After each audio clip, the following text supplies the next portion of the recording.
देख रहे हैं दी एंगल। मैं हूं आपके साथ एकता राठौड़। चलिए नजर डालते हैं इस वक्त की सुर्खियों पर। पश्चिम बंगाल की भवानीपुर सीट से ममता बनर्जी ने भारी मतों से हासिल की जीत। टिब्रेवाल ने खुद को बताया मैन ऑफ द मैच। मुख्यमंत्री अशोक गहलोत उतरेंगे चुनावी मैदान में। 7 और 8 अक्टूबर को 2 विधानसभा सीटों पर जनसभा को करेंगे संबोधित। राजस्थान में पेपर लीक मामले पर राज्यसभा सांसद किरोड़ीलाल मीणा की प्रेस वार्ता। सरकार से की सीबीआई जांच की मांग। किंग खान के बेटे आर्यन पर एनसीबी का शिकंजा। ड्रग्स मामले में पूछताछ के बाद किया गिरफ्तार। पश्चिम बंगाल की हाई प्रोफाइल सीट से ममता बनर्जी ने भारी मतों से जीत हासिल की है। ममता बनर्जी ने प्रतिद्वंदी भाजपा की प्रियंका टिब्रेवाल को 58,832 मतों से हरा दिया है। वहीं प्रियंका टिब्रेवाल ने भी अपनी हार को स्वीकार कर लिया है। वहीं अब इस जीत पर ममता बनर्जी ने कहा कि मैंने निर्वाचन क्षेत्र के हर वार्ड में जीत दर्ज की है। उन्होंने कहा कि यहां लगभग 46% लोग गैर बंगाली हैं और उन सभी ने मुझे वोट दिया है। पश्चिम बंगाल के लोग भवानीपुर देख रहे हैं, जिसने मुझे प्रेरित किया है।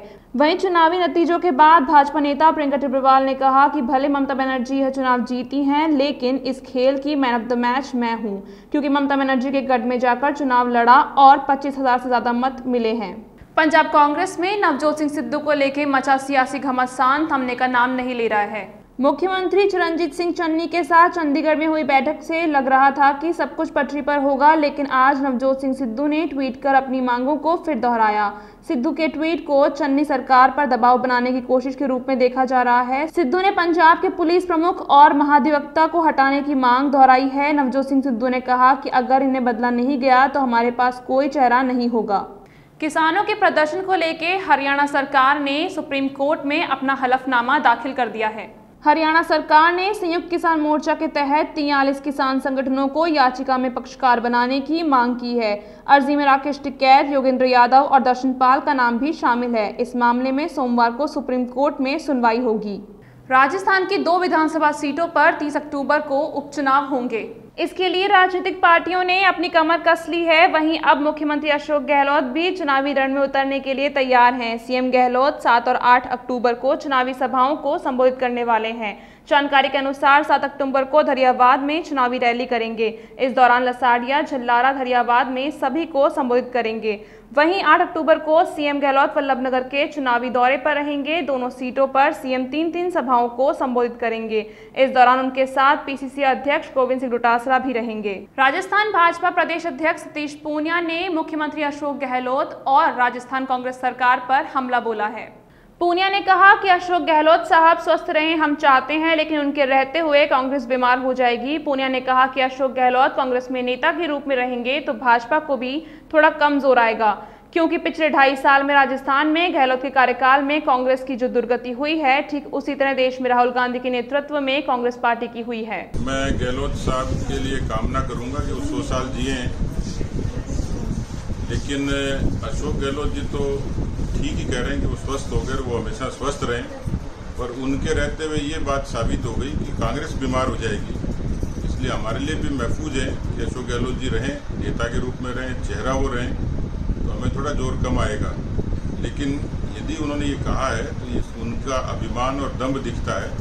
पिछले 2.5 वर्षों में कांग्रेस की दुर्गति राजस्थान में जिस तरीके से हुई और उसी तरीके तर्ज पर देश में राहुल गांधी जी के नेतृत्व में हुई, लोग तो मजाक में राहुल गांधी जी को बीजेपी का स्टार प्रचारक बोलते हैं, क्योंकि उनके नेतृत्व में कश्मीर से कन्याकुमारी और कच्छ से लेकर कामरूप तक कांग्रेस नक्शे से ही गायब हो गई और राजस्थान में अब अस्तित्व की लड़ाई लड़ रही है।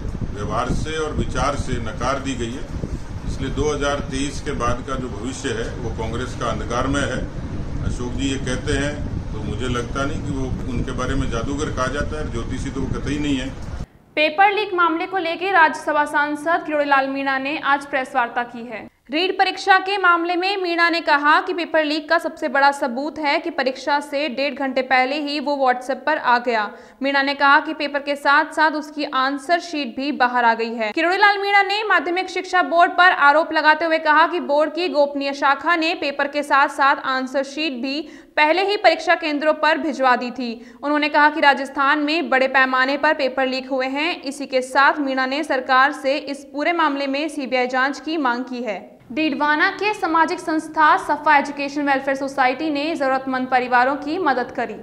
सोसाइटी ने 70 जरूरतमंद परिवारों को निःशुल्क राशन सामग्री वितरित की। इस मौके पर मुख्य अतिथि विधायक चेतन डूडी ने कहा कि सोसाइटी बहुत अच्छा काम कर रही है। जीवन में कभी भी हमारी जरूरत पड़े तो हम तैयार हैं और हम सबको मिलकर नेक काम में हिस्सा लेना चाहिए। डूडी ने कहा कि सरकार में जरूरतमंदों के लिए बहुत योजनाएं चलाई जा रही हैं जिनका फायदा उठाना चाहिए।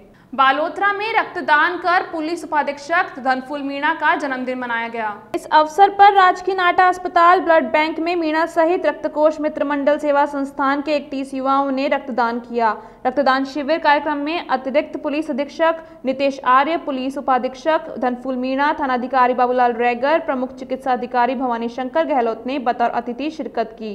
पुलिस उपाधीक्षक धनफुल मीणा ने सभी रक्तदाताओं का आभार जताया। वहीं थानाधिकारी बाबूलाल रैगर ने बताया कि संस्थान के सभी सदस्यों का आभार प्रकट करता हूं, जो रक्तदान महादान जैसी सेवाओं के लिए हमेशा तत्पर रहते हैं। अतिरिक्त पुलिस अधीक्षक नितेश आर्य ने कहा कि जब से मैं बालोतरा में कार्यरत हूं तब से रक्तकोष मित्र मंडल सेवा संस्थान द्वारा हमेशा सेवा देखने को मिल रही है। इसके साथ उन्होंने कहा कि रक्तदान के साथ साथ देहदान की भी घोषणा करनी चाहिए ताकि अपनी डेड बॉडी किसी मेडिकल कॉलेज में बॉडी रिसर्च के काम आ सके, जिससे आगामी पीढ़ी मेडिकल क्षेत्र में ज्ञान ले सके। बॉलीवुड के मशहूर अभिनेता शाहरुख खान के बेटे आर्यन खान को एनसीबी ने गिरफ्तार कर लिया है। मुंबई से गोवा जा रही क्रूज शिप में शनिवार देर रात नारकोटिक्स कंट्रोल ब्यूरो ने छापेमारी की थी, जिसमें आर्यन खान भी मौजूद था। एनसीबी ने आर्यन से क्रूज में उनकी मौजूदगी को लेकर पहले उनसे पूछताछ की। अब सभी तथ्यों को ध्यान में रखते हुए एनसीबी ने आर्यन खान को इस मामले में गिरफ्तार कर लिया है। आर्यन से हुई एनसीबी की पूछताछ में आर्यन ने बताया कि वह पार्टी में गेस्ट के तौर पर पहुंचे थे।